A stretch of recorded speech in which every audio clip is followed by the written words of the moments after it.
Go inside the Crimson Tide with your hosts Rodney Orr and Gary Harris, keeping you informed on everything Alabama. And now, Tider Insider TV. Alabama football remains perfect through the first 3 weeks of the season. The Crimson Tide offense got out to a fast start against the Colorado State Rams and really had a nice game, not having given up a turnover since the Iron Bowl last November. The offense has been efficient.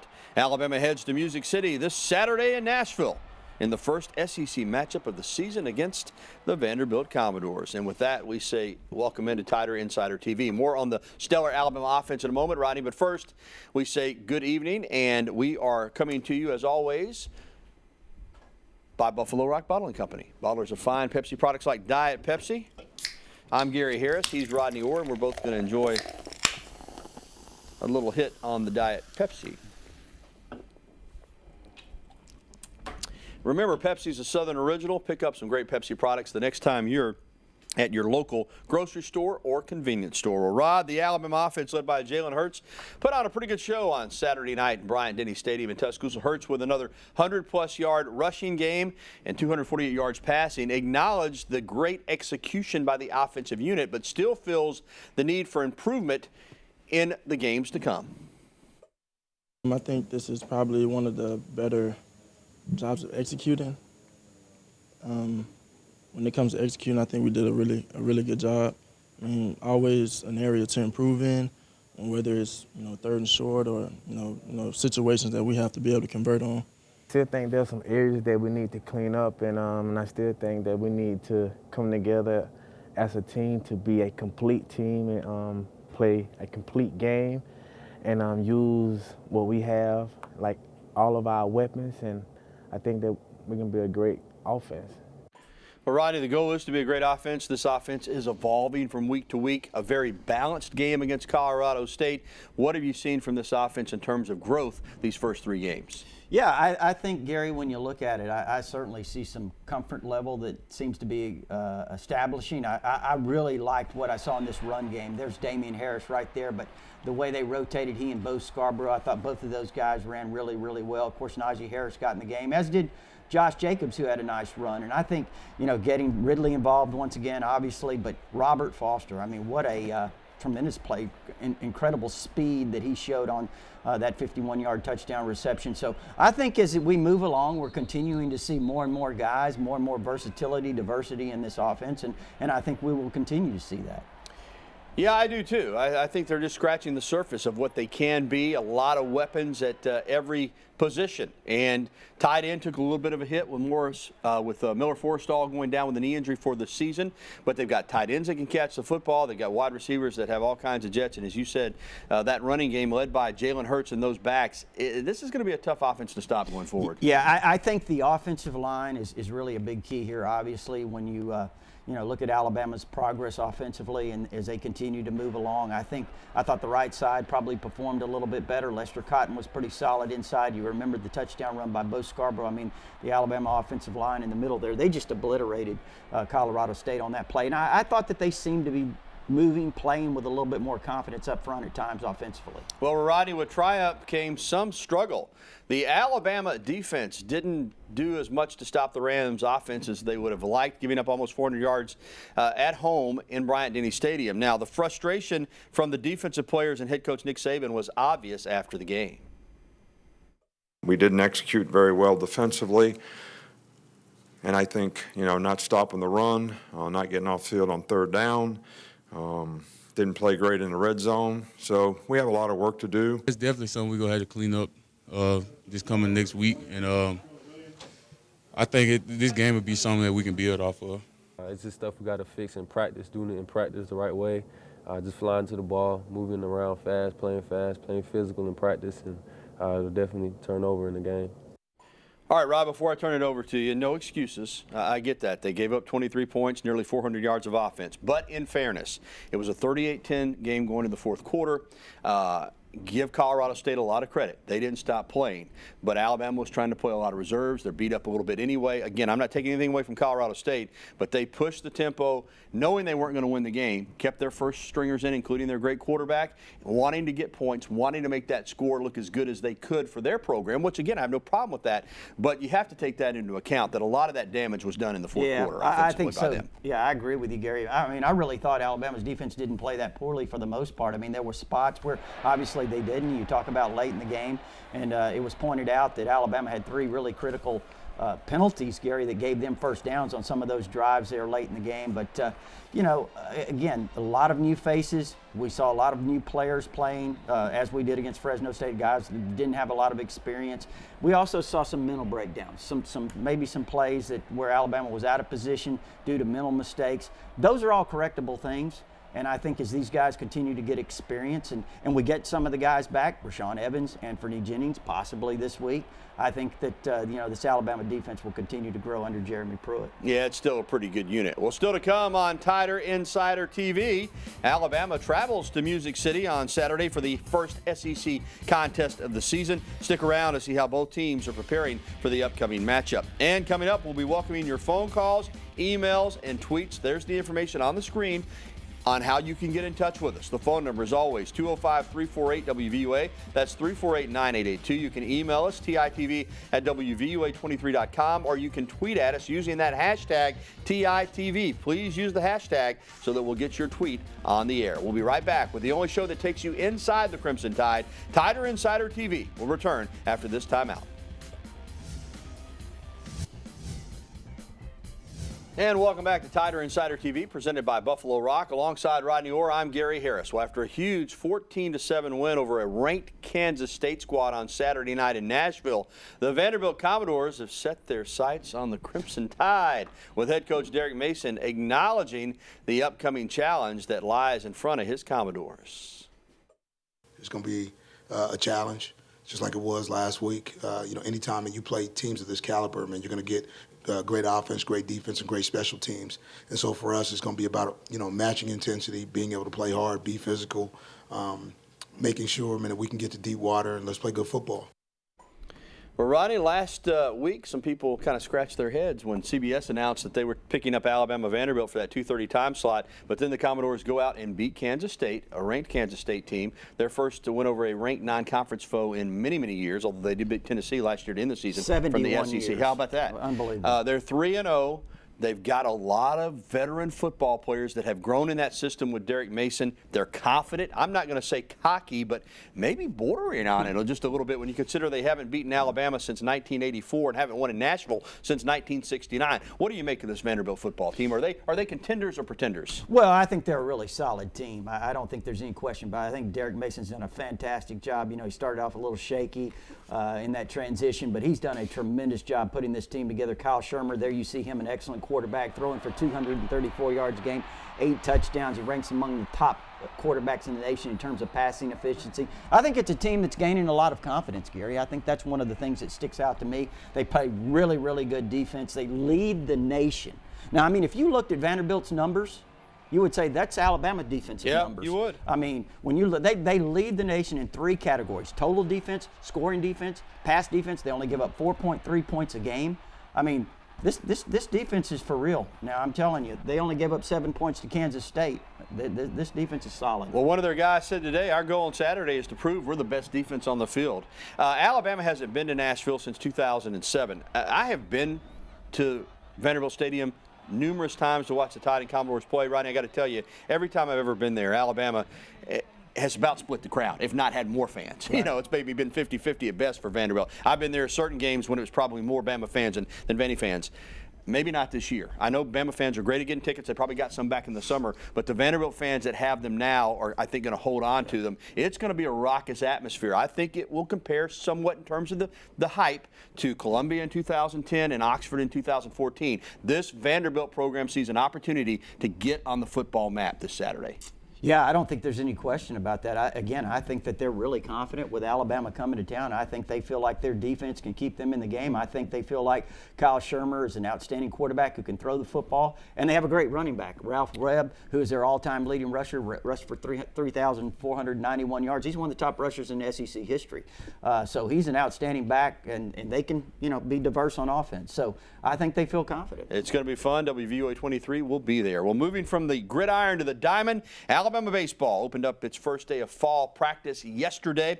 First-year head coach Brad Bohannon says he's focused on starting the season right, but also he wants his guys to have some fun while they're getting better on the diamond. The nature of our sport is that you can work really hard, concentrate at a really high level, and have fun doing it. There's no 310-pound defensive end running after you. We're just playing baseball. So, with that being said, I thought there was a lot of positive energy today. I thought we worked really hard, and I thought we accomplished a lot and got a lot better. All right, Brad Bohannon will be the third coach in 3 seasons for Alabama baseball, but having had our crew out there yesterday, you do get the sense that these players are excited and ready to have some fun. I don't know how good they're going to be, but I do think that they'll be a fun group to watch, I think, in 2018. I think it's really exciting. I mean, he looks like a player when you look at him. I mean, I was thinking, who is this? But no, I think he's tremendous. I really liked him from the very get-go, Gary. I like him as a recruiter. I like him as a talent evaluator. He's been with a lot of successful programs. He knows, I think, how to build a program. Obviously, this is his first big head coaching job, or his first head coaching job. So, I'm really excited to see what he's going to do with Alabama baseball, and I think that the players and all the people around the program are excited. Yeah, they'll use this fall to kind of build their team and get ready for the spring of 2018. All right, when we come back, it's time for some phone calls, emails, and tweets. So get in touch with us. We want to hear from you when Tider Insider TV continues right after this. There's the information on the screen on how you can get in touch with us.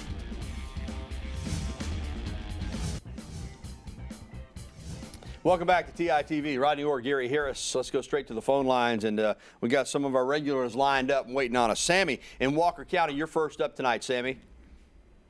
Hey, Gary, Rodney, how y'all doing? I got on through there tonight. I appreciate that, and thank you very much. And Rodney, I hope you folks around Houston area are doing as well as possible. Appreciate it, Sammy. Thank you. And my comment, Gary and Rodney, was you play to your strengths of your team. And I think there's not any question that our strength this year, last year was the defense. This year, I'm pretty sure it's going to be our offense. So skill positions are so explosive, and you got to play the strengths of the Alabama fans have got to remember our strengths are going to be on offense, I believe. All right, Sammy, I think you make a good point. Now, I want to say this. That defense that took the field against Florida State was pretty dominant.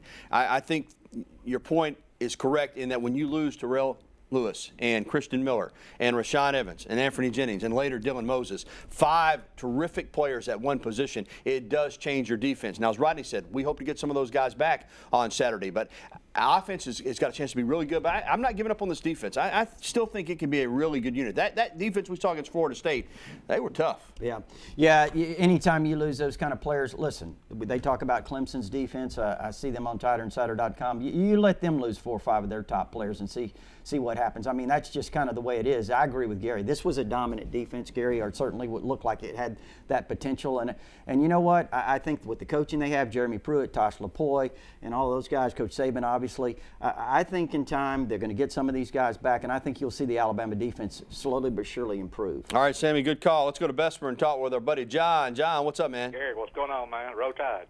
Yes, sir.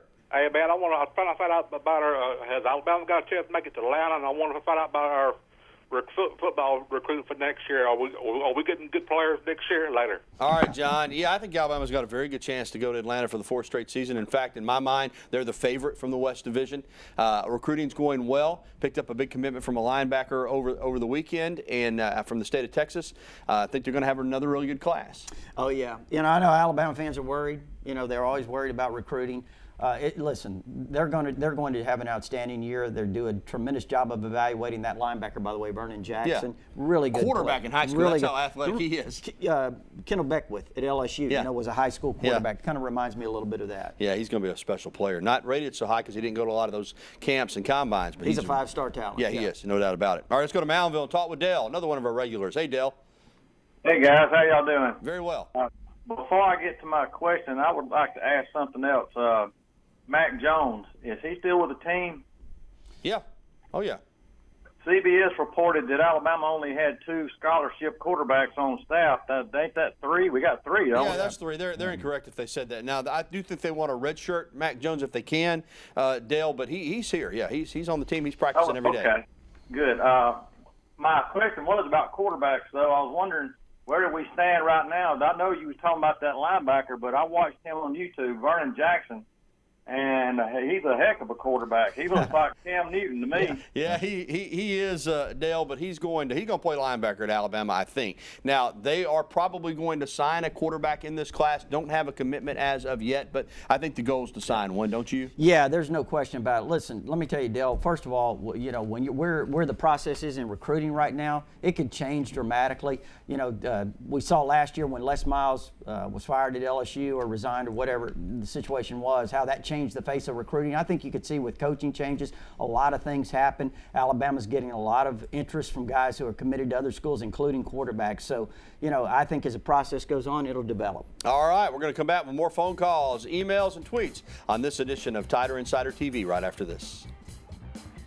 Alabama golf had standout performances this past weekend. Lauren Stevenson recorded a school record 54-hole score to share individual medalist honors, while Alabama had a second-place overall finish for Alabama at the Mason Rudolph Championship, a tournament they won last year. On the men's side, junior Davis Riley collected another 54-hole score of 10 under par 200, winning the individual medalist honors at the Fighting Illini Invitational on Sunday. The men's team also finished second overall in the tournament. Bama Golf, one of the best programs on the men's and women's sides in the country. All right, let's go right back we'll get to the phone lines in a moment. First, though, we have an email, Rodney. This is from Gary over in Helena. Since losing 2 starting linebackers in week 1, is it probable that they will be redshirted? That, of course, Terrell Lewis and Christian Miller. Probably not. Christian Miller has already used a redshirt year. Terrell Lewis, I think, doesn't have designs on hanging around here for 5 years. So I doubt either one of those are a redshirt possibility. Right. Yeah, with Miller already using his, and then also Terrell Lewis is a guy that probably, if things go like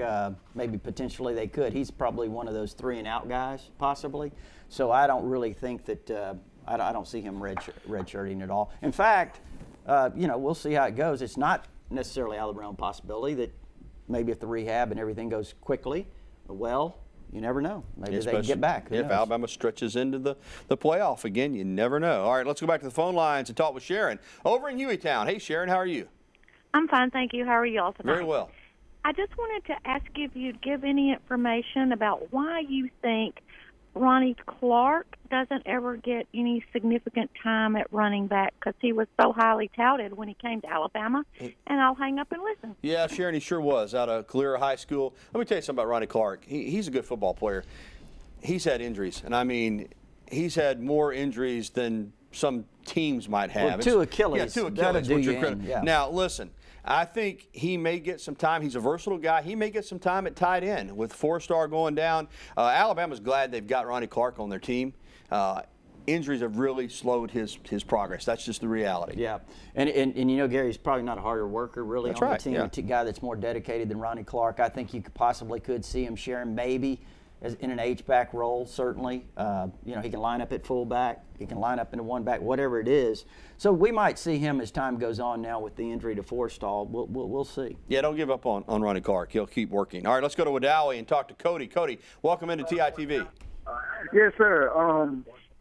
I was just calling about Bo Scarborough. Why he ain't been given as many touches as he should? Because of his knees still giving him problems? All right, Cody, yeah, we'll get that one for you. Listen, Bo's fine. They're right where they want to be with these running backs. It's a long season. We've seen it. You ride one horse too much too early, and you can wear them down. Bo is strong. Bo's healthy. Bo's ready. He's eager. They got some good backs. There's no need to wear those guys out this early in the year. Isn't that how you feel about it, Rodney? Yeah, no question about it. I think last year you saw a fresh Bo Scarborough at the end of the year. And again, I know that he started a little bit last year slow, but as he developed and gained confidence, and you know, when they got him in the games later in the season, he just was a guy that was fresh. And I think keeping all these guys fresh, you've got obviously Bo Scarborough, Damian Harris, Josh Jacobs, Najee Harris, all of those guys. I think you can utilize them as the season goes along. you know, they can wear on people. Yeah, they sure can. And then you've got a 225-pound quarterback you have to tackle. That's right. Who's the leading rusher on the football team right now? Jalen Hurts. All right, let's get an email, Rodney, here before we take it to break.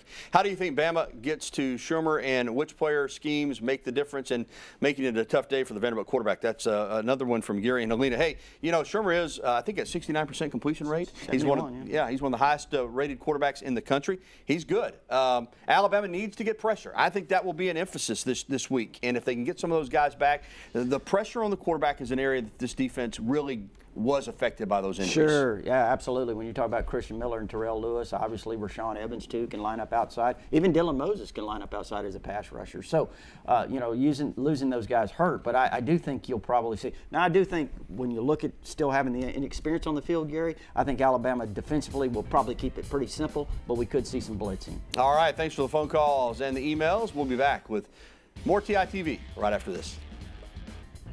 Alabama's only 3 games into this season, but the 2018 schedule already released. Alabama opens up against Louisville September 1st in Orlando, followed by Arkansas State.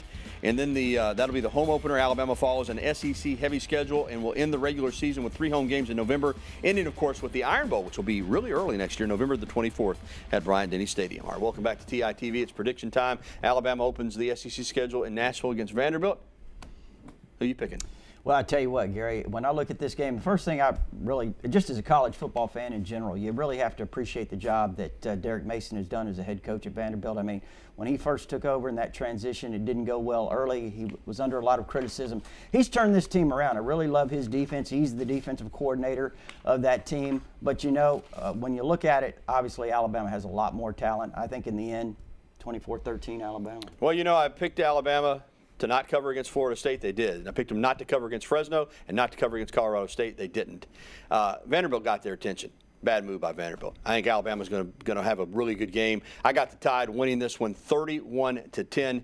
Vandy's not ready for prime time just yet, and they're going to find out on Saturday afternoon in Nashville. All right, that is going to do it for the program. Our beautiful shirts and ties, as always, provided by the Locker Room downtown Tuscaloosa. Check them out in person or shop online at locker-room.biz. It's the 3rd Tuesday of the week of the month as well. That means we're headed to Buddy's Rib and Steak tonight over in Northport. Come on out and join us. We'll talk some football with you about 7:15 and enjoy a big old steak too. For Rodney Orr, I'm Gary Harris. A replay of the show tonight at 10:30 on WVUA 23. You can catch it anytime on WVUA23.com. Have a good night, everybody.